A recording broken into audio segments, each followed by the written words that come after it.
და ინაუგურაციაც დასრულდა, მორჩა ტრამპი პრეზიდენტი არის. რამოდენიმე საინტერესო მომენტი იყო, ამას განვიხილავთ, პატარა რევიუ იქნება.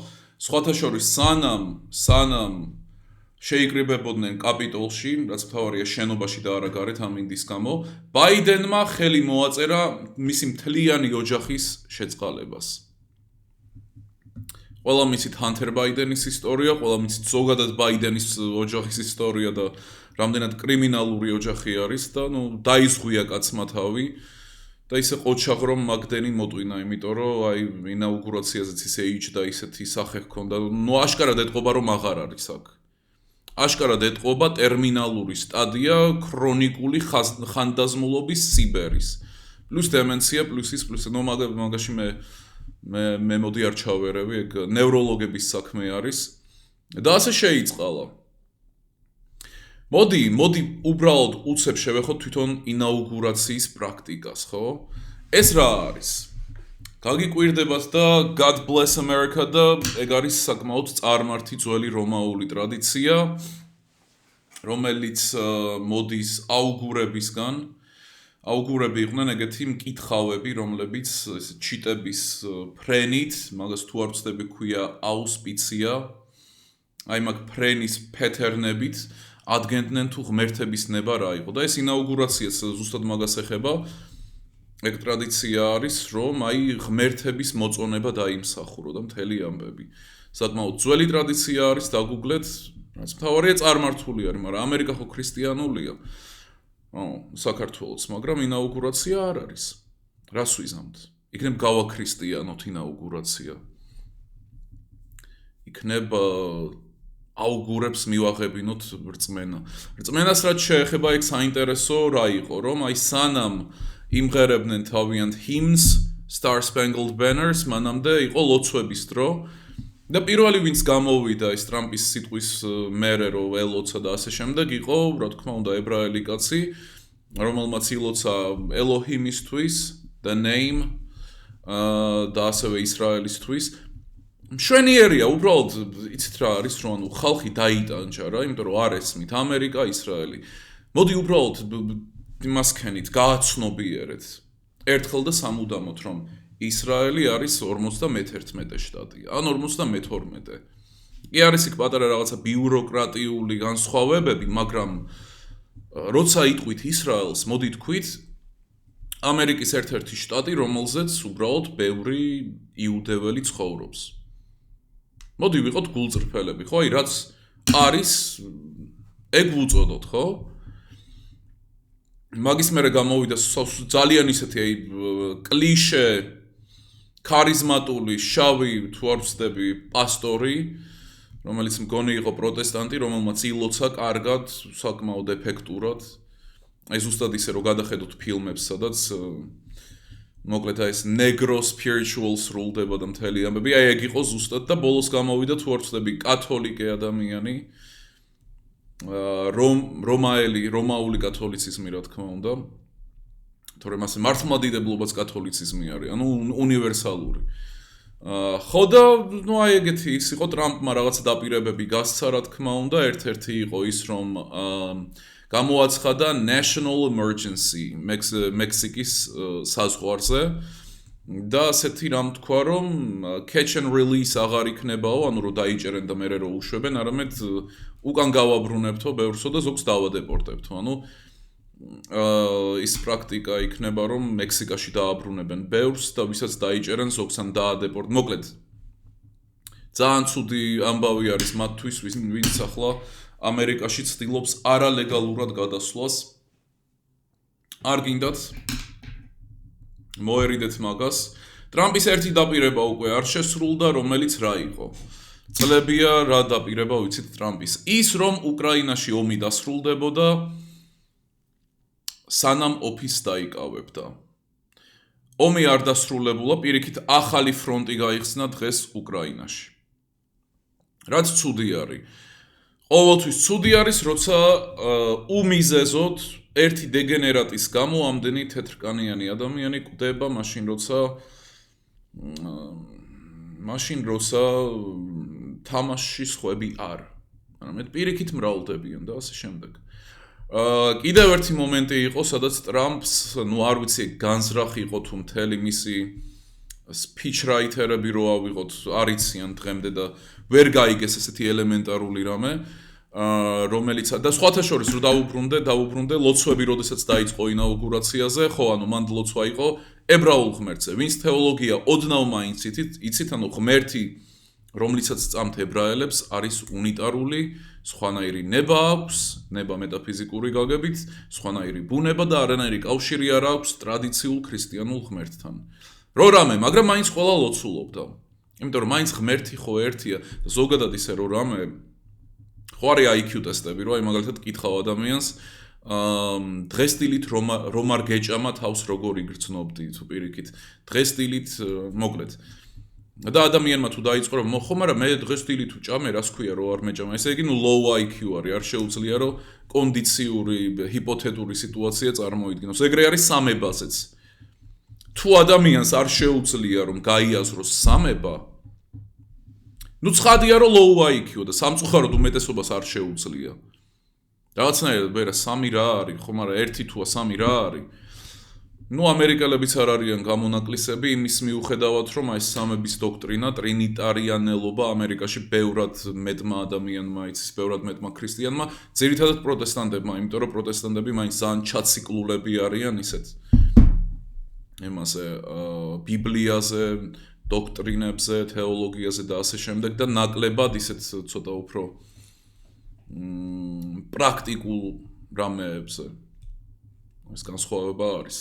არ ვამბობ, რომ არ სწავლობენ კათოლიკები და მართლმადიდებლები, მაგრამ ბიბლიაზე და hardcore თეოლოგიაზე აქცენტი პროტესტანტიზმში ბევრად მეტი არის. რო აიღო საშუალო სტატისტიკური პროტესტანტი და კათოლიკი მართლმადიდებელი და რამე კითხო სამება რა არის, აბა. ასე შემდეგ დიდი ალბათობით დაიბნევიან და ვერც კი პასუხებენ, ან გიპასუხებენ ძალიან დებილურად. ქრისტე ღმერთია, კითხავ. არა, ღმერთი შვილი არის ქრისტე. ხო და, პირველი ნაწილი ილოცეს უბრალოდ არასწორი ღმერთისთვის. მეორე ნაწილში შედარებით სწორი ღმერთისთვის, მესამე ნაწილში კათოლიკური ღმერთისთვის, რომელიც ერთია ყველასთვის. შემდეგ ხო და შეცდომა, რომელიც გაიპარა. შეცდომა იყო თუ შეუგნებლობა თუ ეს ჯიბრიანობა სოფლური არ ვიცი რა იყო, მაგრამ ტრამპმა ასეთი რამ თქვა, რომ იცით რა არისო? მე ვაცხადებო, რომ არის მხოლოდ ორი სქესიო.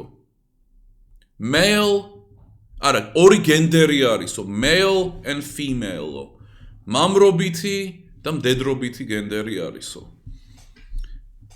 ეხლა ნახეთ. ეგ არ არის გენდერი, ეგ ყველა მიცის, არავის არ უთქვამს არასდროს, არავის.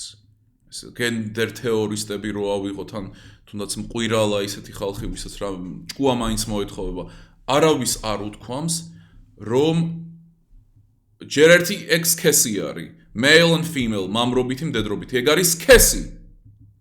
და არავის არ უთქვამს, რომ ორ სქესზე მეტი არის. კი არის რაღაცა ბრაკობა, გააჩნია როგორ მიუდგები ახლა. სქესი რამხრივ. გენოტიპური სქესი, ფენოტიპური სქესი, ფენოტიპური სქესი კი არიან ესეთი ავადმყოფი ადამიანები, რომლებსაც ორივე აქვთ და ასე შემდეგ, მაგრამ ეგ ფენოტიპური სქესი არის. გენოტიპური სქესი, აი სქესს როცა ვამბობთ, მან იგულისხმება ქრომოსომები, ხო? XXY, ეგ არის გენოტიპური სქესი. ხო და ტრამპმა თქვა, რომ არსებობს მხოლოდ ორი გენდერიო და დაიწყო საუბარი სქესზე. მესმის, რომ შეიძლება ვინმესთვის ეს ორი განსხვავება რაღაცა ისეთი იყოს უფრო საჭიროა და რამე, მაგრამ არსებობს. და ყველა ისეთი ინტელექტუალურად გულწრფელი ადამიანი ვალდებულია, რომ ეს ელემენტარული რამე მაინც იცოდეს, ხო? მით უმეტეს ამხელა ამბები არის, ხო, გამოიგონეს 300-მდე გენდერი, მეტი თუ არა. ხო, უნდა ვიცოდეთ რა განსხვავება, გენდერის სქესი რა არის. გარდა მაგისა არ ვიცი, შეიძლება ეს ტრამპმა სწორედ აი სოფლელებისთვის თქვა, ვინც გენდერებს ვეწინააღმდეგებით ასე შემდეგ და მაგის გამო ახლართა, რომ მარტო ორი არისო, მდედრობითი, მამრობითიო. არა და მდედრობითი და მამრობითი სქესი არის და არა გენდერი. ეს ყველა მიცის. ანუ შეგიძლია რომ იყო hardcore anti-gender, anti-LGBT, homophobi, transphobi, ნებისმიერი რამე შეგიძლია იყო, მაგრამ ეს ელემენტარული განასხვავება, იმიტომ რომ არის განსხვავება. მეცაც ვიტყვი, ანუ თუ ადამიანი გეტყვის, რომ მაგალითად საჭურისი, რომლებიც აღარ არიან, გონი, თითქმის, რომ აი საჭურისი ჩდება აი ამ ბინარულ გენდერულ წარმოდგენაში, რომელიც პოპულარულია და რომ აი ბინარულობაში ჩდება, გენდერის ბინარულობაში, საჭურისი ეგ ადამიანი არის დეგენერატი, რომელმაც არ იცის არაფერი. არ იცის რა პლანეტაზე ცხოვრობს. ამიტომ გენდერი ისეთი რამე არის, ანუ კულტურაზე არის დამოკიდებული მთლიანად და მაგაში მართალია ის ხალხი, ვინც მაგას ამბობს. რო რამე მე ამას არ იმავშვები რაღაცათვის არ ვარ, ჩემზე მეტად არავის არ ეზიზღება ის ტელევიზორები რო არის, LG TV-ის ტელევიზორები. ვინც იყენებს მაგ ტელევიზორს არა, ეგ ხალხი არ მეზიზღება, მაგრამ თვითონ ეს ორგანიზაცია, რომელიც ამას ყიდის და რომელმაც გააერთიანა რატომღაც გენდერი და სექსუალური ორიენტაცია და ეს დაუნი LG TV ხალხი რო არაფერს ამბობს მაგაზე, იმიტომ რომ IQ არ აქვთ. და როგორ მოეხაზა იმ პირველ OG იმას ASOS აი 1000 ავადმყოფობების დამატებით ბოლოში LG TV-ის ტელევიზორების მოკლედ მაგაზე არის საუბარი. ნუ ეგ მაგათმა მიხედონ, ანუ მოსტყნიათ პატრონი, მე რატო იმას ვქნა ვიტანჯო მათ ნაცვლად. მე რატო ვეცვა ჯვარს. მოკლედ სიდებილე, მასობრივი სიდებილე. ხო და ნუ არ ვიცი, ეს ტრამპმა ჩემი აზრით სპეციალურად თქვა, ანუ ისეც არ გამოვრიცხავ რომ მართლა ვერ ანსხვავებდეს სქესს და გენდერს. და რო რამე არხზე არის ძალიან სერიოზული მასტერკლასი, სადღაც 1 წლის წინ დადებული, არის სწორედ სქესზე. რა ტიპის სქესი არსებობს, ფენოტიპური, გენოტიპური, ტვინის სქესი რა არის და თუ არის ასეთი რამ და ასე შემდეგ, სადაც დეტალურად ვსაუბრობ მაგ ყველაფერზე და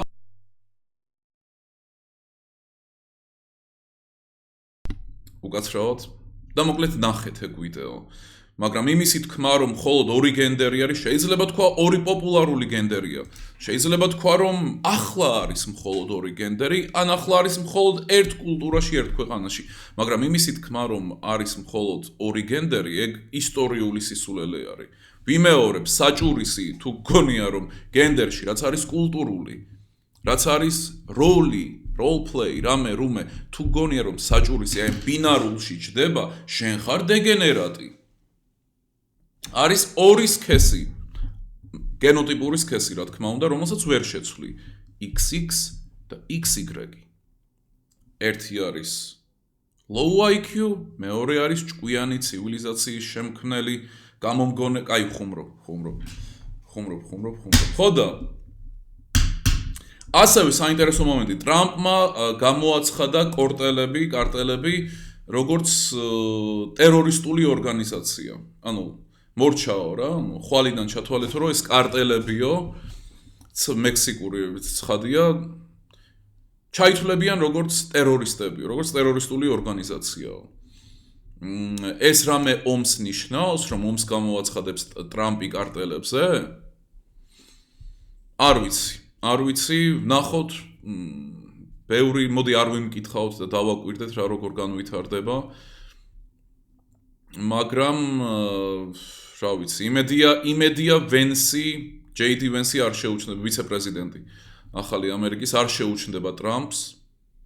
იმიტომ რომ ეგ მართლა ძალიან low IQ ტიპი არის, იმედია ტრამპს ეგ უბრალოდ ვენტრილოკვესტად ჭირდება რა, ეს ტრაქში რო ხელი შეუყოს და ალაპარაკოს. იმედია. რო რამე მაგ ტიპის წიგნის კითხვა დავიწყე, JD Vance-ის Hillbillyology-ა და თქვენ წარმოიდგინეთ, ცუდი წიგნი არ არის, მაგრამ JD Vance-ი მთლიანად აღებული თუ გავითვალისწინეთ, ხო ეგ კატასტროფა არის, რა თქმა უნდა. ხო და ვნახოთ, იმედია ჩვენც მოგვაქცევს ყურადღებას ამერიკა, კარგ ყურადღებას. რამენაირად დავუმეგობრდებით. ნახოთ, არ ვიცი, ნახოთ.